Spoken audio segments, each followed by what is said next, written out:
नमस्कार, कुकिंग में शालिनी में आप सबका बहुत बहुत स्वागत है। मैंने बहुत से अचार की रेसिपीज डाली हैं, आप सबने बेहद पसंद करी है। आज मैं एक और बढ़िया सा अचार लेकर आई हूँ आपके लिए, वो है कचालू का अचार। कचालू बहुत मिल रहे हैं बाजार में और अचार इसका बहुत ही टेस्टी बनता है। यकीन मानिए, डालकर देखिए एक बार, आपको बहुत पसंद आएगा। और अगर आपको पसंद आए तो मुझे कमेंट बॉक्स में ज़रूर कमेंट करके बताइए। मैं आपके कमेंट का वेट कर रही होती हूँ, क्योंकि मुझे आपके कमेंट से मोटिवेशन मिलता है। और लाइक का बटन ज़रूर दबा दीजिए, खूब शेयर करें ताकि और लोग भी देखें। तो चलिए टाइम वेस्ट नहीं करेंगे, इसे बनाना शुरू करते हैं। तो चलिए शुरू करते हैं बनाना। तो ये हमने लिए 1 किलो कचालू। ये लंबे वाले कचालू है। ये हाँ, बाज़ार में बहुत मिल रहे हैं आजकल। ये लंबे वाला कचालू बाज़ार में बहुत मिलता है, तो इससे आप अचार डाल सकते हो। इसका अचार जो है बहुत ही टेस्टी बनता है। तो ये कचालू जो है, क्योंकि साइज़ इसका लंबा है, बड़े साइज़ के हैं, तो ये ठीक से प्रेशर कुकर में नहीं फिटाएंगे, तो हम इसलिए इसको बीच में से आधा इस तरह से कट कर देंगे, इस तरह से। तो ये आधा आधा कर देंगे बीच में से, ताकि बॉईल करने में हमें दिक्कत ना आए और आसानी से जो है ये बॉईल हो जाए। ये देखिए, तो ये हमने 4 पीसेस इसके कर दिए। 2 कचालू है, ये 1 किलो कचालू है, और ये हम प्रेशर कुकर में इसको डाल देंगे इस तरह से। तो कचालू को हमने प्रेशर कुकर में डाल दिया है, और अब हम इसमें डाल देंगे पानी। आधे से थोड़ा कम प्रेशर कुकर मैंने जो है ये पानी से भर लिया है, आप देख सकते हो। ये देखिए, और प्रेशर कुकर को इस स्टेज पे कर देंगे बंद, और इस पे तेज गैस पे सबसे पहले हम इसमें 2 विसल्स आने देंगे, और उसके बाद जो है हम 5 मिनट के लिए इसको बॉईल कर लेंगे। तो प्रेशर कुकर को हमने कर दिया बंद, और तेज गैस पे हम इसमें 2 विसल्स आने देंगे, और उसके बाद 5 मिनट के लिए हल्के फ्लेम में हम इसको जो है इसी तरह से बॉईल होने देंगे। तो फ्लेम जो है हम मीडियम कर देंगे, और मीडियम फ्लेम में हम 2 विसल्स। तो तेज गैस पे 2 विसल्स इसमें जो है आ चुकी हैं। अब गैस का फ्लेम हल्का कर देंगे, और 5 मिनट तक इसको इसी तरह से हल्के फ्लेम में बनाएंगे। और अब हम हल्के फ्लेम में इसको 5 मिनट के लिए, तो 8 मिनट हो चुके हैं, और गैस को बंद कर दिया। उसके बाद प्रेशर भी जो है हमने निकाल लिया नेचुरली। तो प्रेशर भी नेचुरली देखिए निकल चुका है। अब इसको कुकर को खोल के देखते हैं। तो अब हम लेंगे एक नाइफ, और इसको डालेंगे अंदर। तो ये देखिए अंदर डल जाती है बड़े आराम से। इसका मतलब ये हमारे कचालू जो है गल चुके हैं। तो इसको निकाल लेंगे और थोड़ा ठंडा कर लेंगे। कचालू हमारे हल्के ठंडे हो चुके हैं, और अब हम इसको इस तरह से छील लेंगे। इसका सारा छिलका जो है हमने निकाल लेना है। बड़ी आसानी से जो है इसका छिलका निकल जाता है। ये देखिए, तो सारा छिलका हमने इसका निकाल के सारे कचालू को रेडी कर लेना है। तो सारे कचालुओं को लीजिए हमने छील कर रेडी कर लिया। लेकिन अभी हम इसको काटेंगे नहीं, क्योंकि अभी थोड़े गर्म है। थोड़े ठंडे हो जाए फिर हम इसको कट करेंगे।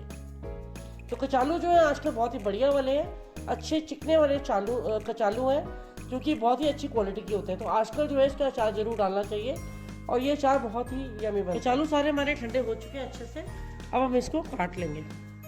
तो काटने के लिए सबसे पहले हम लेंगे ये कचालू, और इसको इस तरह से गोल गोल काटेंगे। ज़्यादा चौड़ा नहीं हमने काटना है, इस तरह से, इस तरह से। ज़्यादा ना पतला और ना ही ज़्यादा मोटा, इस तरह से काट के, और इसको बीच में से कट कर लेंगे इस तरह से। तो जो ज़्यादा बड़े हों उसको बीच में कट कर लें, और बाकी आप इसी तरह से रहने दे सकते हो। ये जो ज़्यादा छोटे हैं उनको छोटा रहने दें। ये देखिए इस तरह से। तो ध्यान रहे कि हमने ज़्यादा पतले भी नहीं और ज़्यादा मोटे भी नहीं काटने हैं। ये देखिए इस तरह के कटेंगे, बिल्कुल कुछ इस तरह से। तो सारे कचालू हमने इसी तरह से काट कर रेडी कर लेंगे। तो सारे कचालुओं को हमने इस तरह से कट कर लिया है, पतला पतला, ना ज़्यादा पतला ना ज़्यादा मोटा। और बड़े कोई भी परात में या बर्तन में इसको हमने डाल लिया है। अब किसी भी कोई भी बड़ा परात ले सकते हो, उसमें डाल लें, ताकि खुला बर्तन होगा तो आपका अचार जो है आसानी से बढ़िया डल पाएगा। अब हम ले लेंगे मिक्सी का एक जार, जिसमें मसाले पीसे जाते हैं। तो अब हम इसमें डालेंगे सौंफ हम डालेंगे इसमें मोटी वाली, और छोटे चम्मच के मेजरमेंट से डालेंगे। तो हमने इसमें डाल लेनी है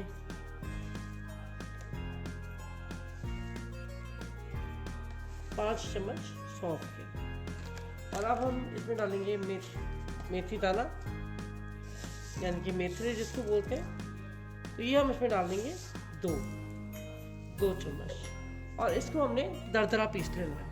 तो पीस लिया हमने, इसको चेक कर लेते हैं। लीजिए आप देख सकते हो बढ़िया सा ये पिस चुका है, बस हमें इसी तरह से दरदरा चाहिए था। पास से दिखाती हूँ मैं आपको, ये देखिए इस तरह से दरदरा हमने पीस लेना है। इसको अब हम निकाल लेंगे और इसके अंदर अब हम डालेंगे राई। ये वही राई है जिसे ढोकले पे तड़का लगाया जाता है, काली राई कहते हैं इसको। ये राई डाल देंगे इसमें।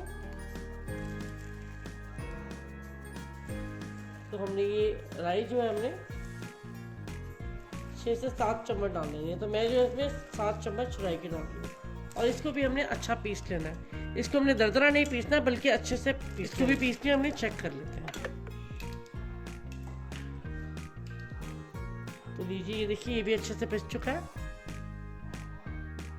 और इसी तरह से हमें चाहिए। ये देखिए बिल्कुल बारीक अच्छे से पिस गया है। पास से दिखाती हूँ मैं, ये देखिए बिल्कुल इस तरह से। तो हम इसमें डाल देते हैं अपने मसाले। तो जो मेथरे और सौंफ हमने पीसे हैं दरदरे, वो हम इसमें डाल देंगे सारे। और इसके साथ ही हम इसमें डाल देंगे अपनी राई जो हमने पीसी है।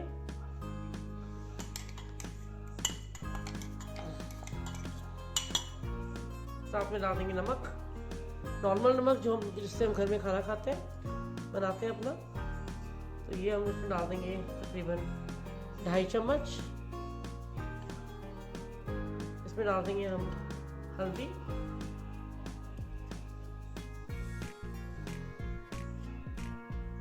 सवा चम्मच यानी कि 1 चम्मच का थोड़ा सा और। लाल देगी मिर्च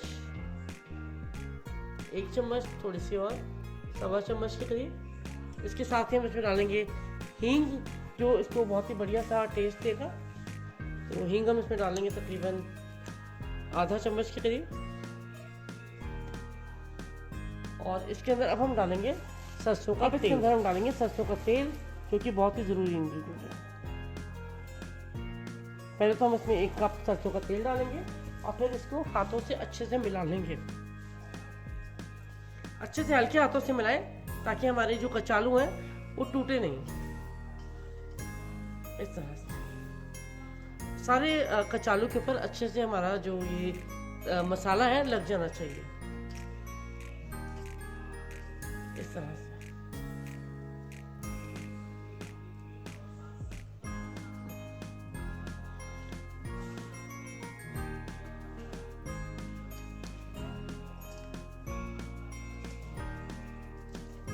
ये देखिए इस तरह से हमें अच्छे से इसको मिक्स करना है।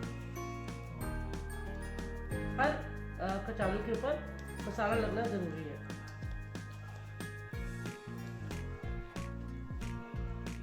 अगर आप किसी चम्मच के साथ या कड़छी के साथ इसको मिक्स करोगे तो ये टूट जाएंगे। इसको हल्के हाथों से ही हमने इसको अच्छे से मिला देना है। ये देखिए क्योंकि इस तरह से नीचे से हाथ डालिए और इस तरह से इसको मिला लो।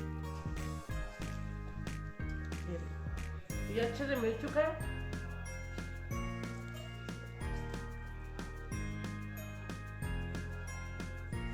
आप देख सकते हो बढ़िया से हमारा कचालू का चाट जो है बनकर तैयार हो चुका है। और इसे जो है इसमें तेल हम थोड़ा सा और डालेंगे। पहले हम इसको बर्नी में भरें, किसी भी कांच की बर्नी में इसको भरें, प्लास्टिक में मत डालें ताकि अचार आपका बिल्कुल लंबे समय तक सही रहे।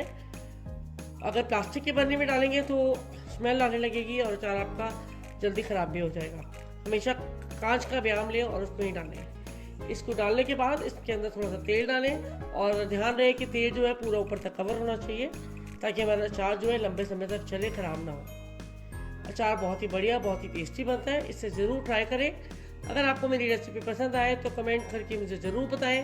लाइक का बटन ज़रूर दबाइए, खूब शेयर करें ताकि और लोग भी इसे देख सकें। तो जल्दी मिलते हैं एक और नई रेसिपी के साथ। धन्यवाद।